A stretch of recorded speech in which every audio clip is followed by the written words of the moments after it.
A maior preocupação na contratação direta não é apenas com o fim da contratação pública, que é o contrato, a celebração do contrato. Contrato não no conceito material de termo de contrato, que é o instrumento que formaliza a relação jurídica, mas contrato no sentido lato, no sentido jurídico, de vínculo jurídico, de criação de relação jurídica. Então, a formalização ou a realização de um contrato não é o único objetivo da contratação, seja ela direta ou por licitação, mas o objeto da contratação, o bem jurídico que aquela contratação está pretendendo proteger é que deve ser, pretendendo alcançar, é que deve ser o bem maior protegido. Por que isso? Porque a gente tem que entender que todo o processo de instrumentalização da contratação, seja ela direta ou seja ela por licitação, ela deve ser um instrumento, ela deve ser um meio e não um fim em si mesmo. Ele é apenas um arcabouço de procedimentos e de artefatos que são produzidos para a condução do processo. Mas o fim que deve ser buscado não é meramente a formalização do contrato, mas alcançar o bem jurídico que se pretende realizar com aquela contratação. Um exemplo poderia ser uma contratação direta para a aquisição de bens. Então, qual é o bem jurídico nessa contratação? É a celebração do contrato?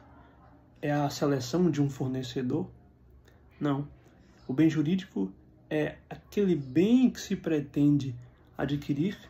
de maneira que esse bem seja o mais adequado ao atendimento da demanda, ou seja, e seja a solução contratual mais adequada para atender aquela demanda. Existe um bem jurídico que é o atendimento da demanda através daquele objeto, daquele bem ou daquele serviço que se pretende alcançar. Esse sim deve ser o bem jurídico buscado, deve ser o bem jurídico tutelado, deve ser o ponto crucial e mais importante na contratação, seja ela novamente por contratação direta ou por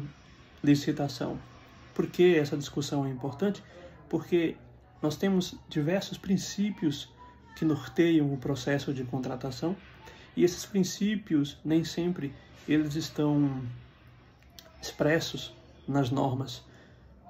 Por vezes nós temos que, como agentes públicos, lidar com princípios que vão além do que está expresso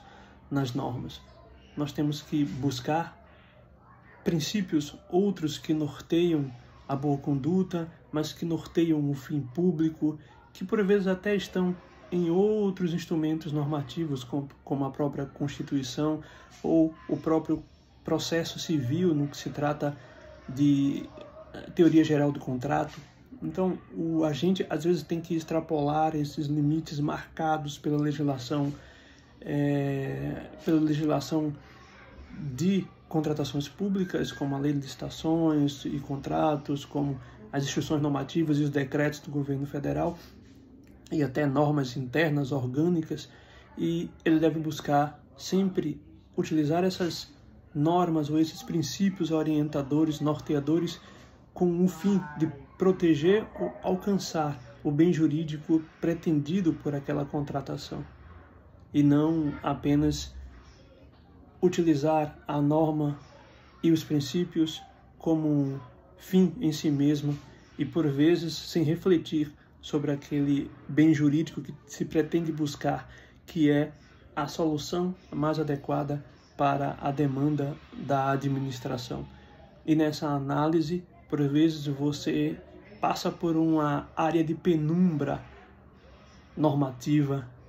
mas que você deve caminhar com segurança nessa penumbra, tomando os devidos cuidados para que você esteja praticando atos dentro do processo de contratação visando aquele fim público e visando o bem jurídico tutelado pela contratação, que é o que se pretende alcançar. Se você tiver segurança em proteger esse bem jurídico, de maneira que todos os seus atos dentro do processo possa refletir a proteção desse bem jurídico, dificilmente você terá problemas com órgãos de controle e de fiscalização, porque você vai estar protegido e cercado pela boa prática administrativa, por princípios que muitas vezes são implícitos ou são doutrinários ou mesmo jurisprudenciais, mas que são consolidados, como, por exemplo, o princípio da formalidade, né, do formalismo moderado, que fala exatamente desse instrumento normativo como ferramenta e não como fim em si mesmo, e de outras decisões do TCU, como, por exemplo, no julgamento objetivo da proposta. Às vezes você precisa flexibilizar certos critérios objetivos, ainda mesmo que esteja previsto no instrumento convocatório, que não deixa de ser uma norma contratual, uma norma de contratações públicas, mas que às vezes você tem que ultrapassar o limite daquele formalismo para que você alcance a proteção e o alcance do bem jurídico que se pretende com a contratação. Há limites, os limites nem sempre são claros, nem sempre são precisos, mas que o bom administrador, o bom agente público, aquele que está sempre buscando se capacitar, está sempre buscando participar de eventos e capacitações que melhore a sua análise jurídica, que melhore o seu arcabouço de ferramentas jurídicas e administrativas, este tem maior segurança em caminhar nessa área de penumbra e poder servir na administração pública, alcançando a melhor solução para as demandas da administração pública nas contratações, seja ela novamente por contratação direta ou seja ela por licitação.